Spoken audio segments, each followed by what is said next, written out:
সেখানে মৃত্যুকে রাখি না। সেখানে আমরা কি বাদ দিই? মৃত্যুটাকে বাদ দিয়ে দিই। যে মৃত্যুটা বাদ দেওয়ার কারণে আমাদের কি প্ল্যানিং বরাবর হয় না। আমাদের স্বামী আছে কিন্তু পাশে আমার মৃত্যু আছে, আমার সন্তানও আছে পাশে মৃত্যু আছে, আমার সম্পদও আছে পাশে মৃত্যু আছে, আমার ঘরবাড়িও আছে পাশে মৃত্যু আছে। প্রত্যেকটা জিনিসের নিয়ে আমাদের পাশে আমাদেরকে মৃত্যুটাকে রাখতে হবে, কারণ সবকিছু মিথ্যা, একমাত্র মৃত্যু হচ্ছে সত্য, যেটাকে আজ পর্যন্ত কেউ পাল্টাতে পারে নাই। এমন এমন মানুষ আছে যারা নাস্তিক, আল্লাহকে অস্বীকার করে, আছে না?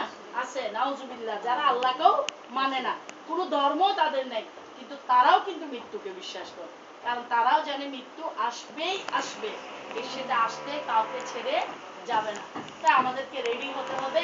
অন্তত আমরা মা ফাতেমার গুণাবলীগুলা যদি জানি, মা ফাতেমার কাহিনী যদি আমরা শুনি, মা ফাতেমার সম্মান শ্রদ্ধা যদি আমরা করি, মা ফাতেমার বেটি যদি নিজেকে দাবি করি, তাহলে আমাদের মায়ের সম্মান আমাদেরকে রেখে চলতে হবে।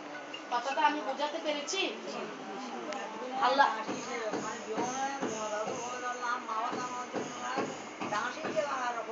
আমিন।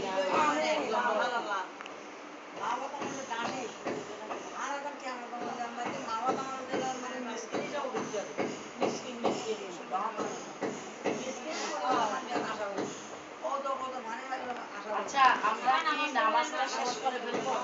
নামাজ শেষ করে একটা নাতের রাসূল দিব, এরপর আমি ঠিক আছে।